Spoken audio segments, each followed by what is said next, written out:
Katika mafundisho ya Kiislamu, hadithi au tunasema sunna hizi za Muhammad ndio kielelezo kikubwa cha namna gani Muislamu anatakiwa aishi, aenende, aongee vipi na matendo yake yawe vipi. Kwamba huyu Muhammad ndio kioo cha Waislamu, kwamba wao wanatakiwa wafuate mfano wa Muhammad ili kuweza kuwa na mwendo mwema mbele za Allah na pengine waweze kupata kukarimiwa pepo.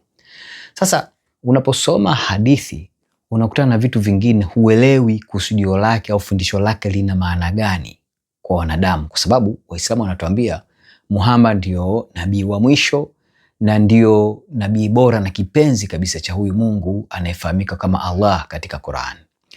Leo nakusomea hadithi mbili za namna gani Muhammad alivyokuwa anafanya baadhi ya mambo ambayo yanashangaza ni yanakufanya utafakari. Na ningekuomba ndugu yangu Muislamu, katika hadithi hizi kwa upendo kabisa, sina nia ya kumchefua Muhammad.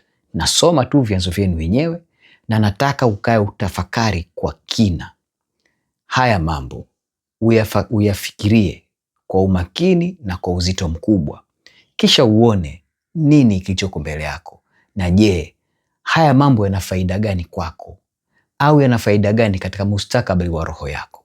Na kusomea hadithi ya kwanza inatoka katika mkusanyo huu wa hadithi za Al-Tabarani, unafahamika kama Al-Mujam Al-Kabir.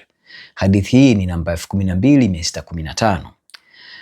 Imesimuliwa na Ibn Abbas. Hadithi hii inasimuliwa, chanzo chake ni Ibn Abbas, huyu mmojawapo wa masahaba wa karibu kabisa wa Muhammad. Imesimuliwa na Ibn Abbas ambapo alisema, nilimuona mtume akipanua mapaja ya Hussein. Huyu Hussein alikuwa ni mjukuu wa Muhammad huyu kupitia binti yake alifahamika kama Fatima. Anasema kwamba nilimuona mtume akipanua mapaja ya Hussein na kuubusu uume wake mdogo. Na kwenda kusomea hadithi nyingine, hii inatoka katika mkusanyo mwingine tofauti kidogo, unafahamika kama Mustadrak al-Hakimi. Hizi ni hadithi ambazo zilikusanywa na huyu Imam Hakimi. Hii ni hadithi namba 4791 na imepewa kiwango cha sahihi na Hakimi mwenyewe, lakini pia imeidhinishwa kiwango hichi cha sahihi na mojawapo ya wanazuoni wa Kiislamu maarufu anafahamika kama Adh-Dhahabi. Imesimuliwa na Abu Huraira. Abu Huraira huyu anaelezea. Abu Huraira anasema, sijaacha kumpenda huyu mtu, akimaanisha Hassan, mojawapo pia wa wajukuu alikuwa Muhammad huyu. Sijaacha kumpenda huyu mtu baada ya kumuona Mtume Mwenyezi Mungu alichokifanya kwake. Anaendelea Abu Huraira, anasema, nilimuona Hassan mapajani mwa Mtume, kisha Mtume akaingiza ulimi wake kinywani mwake. Yani Muhammad aliingiza ulimi wake kwenye kinywa cha huyu mjukuu wake Hassan, na ni namna fulani ya kumpiga busu, lakini akaingiza ulimi wake katika kinywa cha huyu mjukuu wake anafahamika Hassan. Kisha akasema, yani hapa Muhammad anasema, oh Allah, ninampenda, hivyo mpende. Kisa hiki kimerekodiwa katika hadithi nyingine kadhaa. Kwa mfano, unaweza kukiona katika Musnad Ahmad hadithi namba 16848, lakini pia mkusanyo wa Sahih Bukhari wa huyu Imam Bukhari unafahamika kama Al-Adab Al-Mufrad, ambako ni hadithi namba 1183. Hii hadithi ya kutoka kwa Bukhari katika mkusanyo wa Al-Adab Al-Mufrad ina kiwango cha Hasan. Sasa mambo kadhaa hapa ya kutafakari. Hawa wote Hussein na Hassan kama nilivyosema ni wajukuu hawa wa huyu mtu anafahamika kama Muhammad, ambao Waislamu mnasema ni mtume wa Mwenyezi Mungu. Tunaona upande mmoja akibusu uume wa mjukuu wake, upande wa pili akimbusu na kuingiza ulimi wake kwenye kinywa cha huyu mjukuu mwingine Hassan.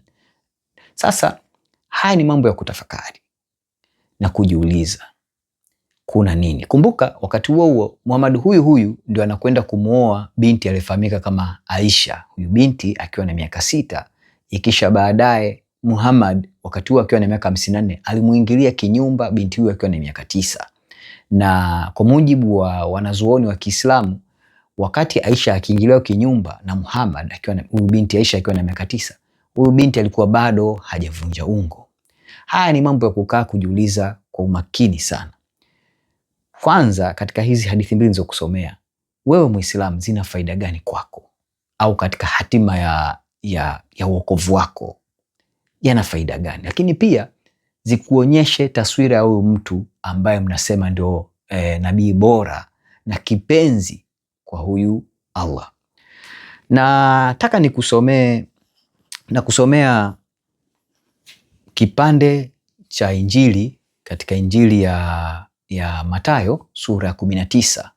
Tukaone Bwana Yesu namna gani alivyokuwa na watoto, hali yake au alikuwa anafanya nini na watoto wadogo. Na kusomea Injili ya Mathayo mtakatifu sura ya 19 mstari wa 13 mpaka wa 15. Inasema hivi: ndipo akaletewa watoto wadogo ili aweke mikono yake juu yao na kuwaombea. Wanafunzi wake wakawakemea, lakini Yesu akasema, waacheni watoto wadogo waje kwangu, wala msiwazuie, kwa maana walio mfano wa hao ufalme wa mbinguni ni wao. Akaweka mikono yake juu yao, akatoka huko. Tunaona tofauti kubwa hapa. Watoto wanapelekwa kwa Bwana Yesu awabariki, aweke mikono yake juu yao na kuwabariki. Tunaona wanafunzi wake wanafanya kitu ambacho Bwana Yesu hakupendezwa nacho, kwa sababu walitaka kuwazuia. Ndipo Bwana Yesu akasema, waleteni kwangu. Na wote wanaofanana na hawa, akimaanisha kwamba sisi wanadamu ambao tutakuwa na mienendo na mioyo inayofanana na watoto ndio tutaweza kurithi ufalme wa mbingu, kwamba tunatakiwa tuwe wanyenyekevu na wasikivu, ndivyo tutapata ufalme wa mbinguni. Hiki ndicho Bwana Yesu anaweka mfano kwetu sisi, tunachojifunza kutoka kwake, kwamba hata watoto wetu wanatakiwa wamfuate Kristo, lakini pia mioyo yetu na nafsi zetu zibadilike kuwa kama za watoto wadogo, ili tuweze kupokea habari ya wokovu na tuweze kuipata mbingu. Na kuachia tafakari, ndugu yangu Muislamu, utafakari mambo haya. Nikwambia ukweli tu, hakuna wokovu kwa Muhammad, hakuna wokovu kwa Allah pasipo Kristo Yesu. Peke yake ndio mwenye kuweza kukupa wokovu. Na anasema katika Injili ya Yohana sura ile ya 14 mstari wa 6, anasema, mimi ndimi njia na kweli na uzima, mtu haji kwa Baba ila kwa njia ya mimi. Tafakari ndugu yangu, Mungu akubariki.